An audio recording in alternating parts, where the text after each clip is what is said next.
wide. He can't afford an extra delivery. He's going to go round the wicket. 4 men inside the circle on the offside.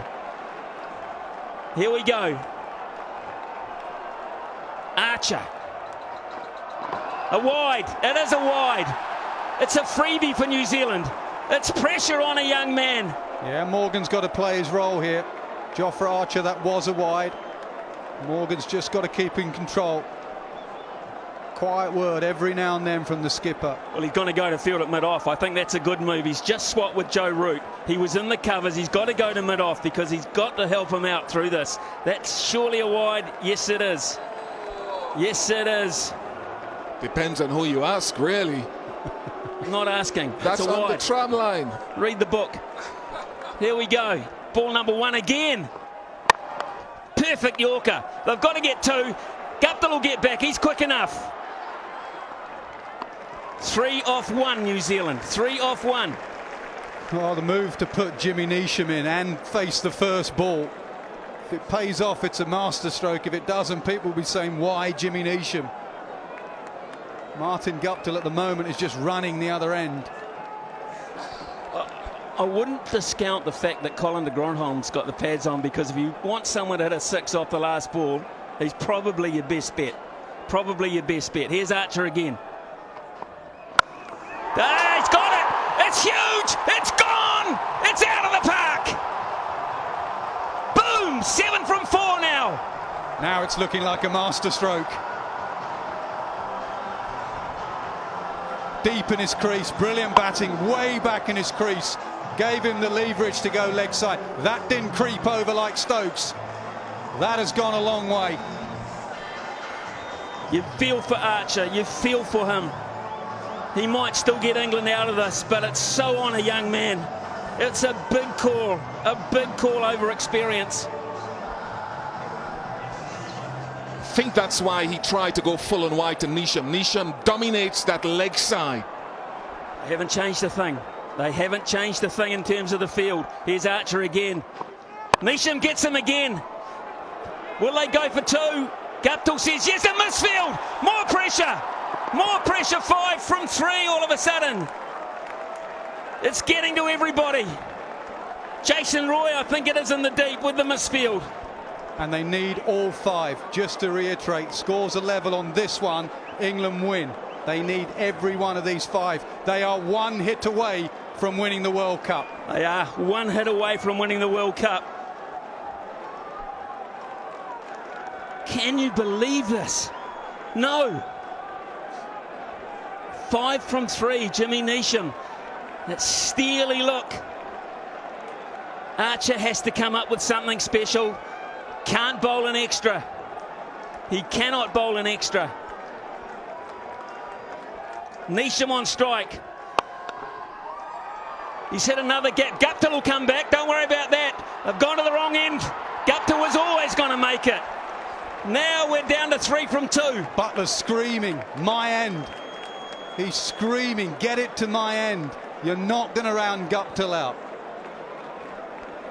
Now it's a 4 will win the World Cup for New Zealand. A 4 will win it. Just a boundary. Another consultation. He hasn't tried a short ball. He hasn't tried a slower ball. He's looked for the Yorker. He's looked for the hole. He's gone to a different plan that he did in the 50-over game that just went before. He needs to go into the pitch. He needs a dot ball from somewhere now. Find a dot ball. And Damasina has just gone down. New Zealand say, what do we need? He's saying if you don't surpass the 15, then you will not win the World Cup. England will win the World Cup. You have to get 3 runs. 2 is not good enough. 2 balls to go. Archer to Neesham.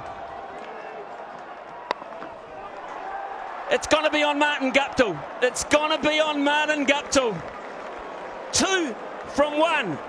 2 from 1. And he went back to bowling it into the surface. He bowled it short.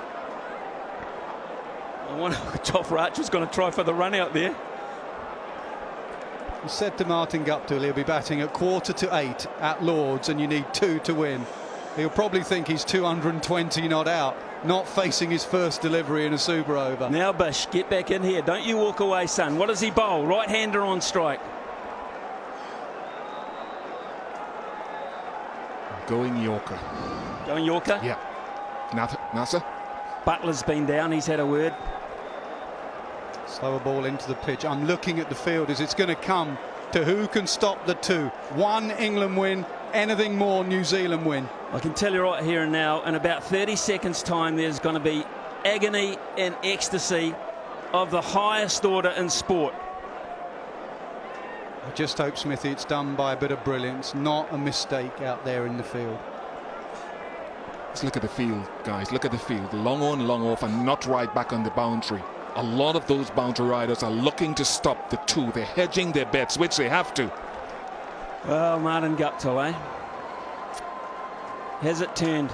In one ball, could it turn? He's going to bowl short. Yeah, he's going to bowl short. The field says short. And Guptill's going to wait for it. Now, is he going to take the pace off it? Here it is, folks. This is the moment. It's Archer to Guptill. 2 to win. Guptill's going to push for 2. They've got to go. Throw's got to go to the keeper's end. He's got it. England have won the World Cup by the barest of margins. By the barest of all margins. Absolute ecstasy for England. Agony. Agony for New Zealand.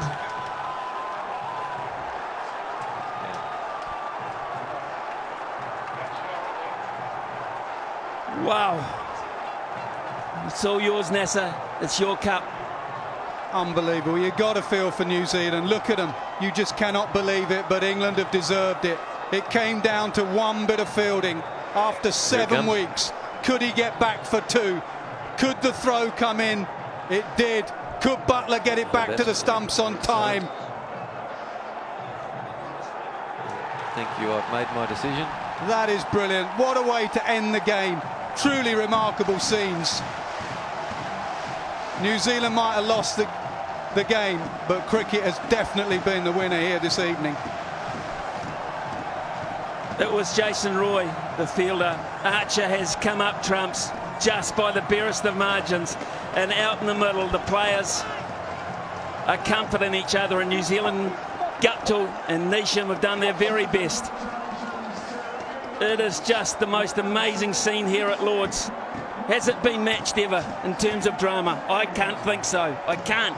In hundreds of years of history.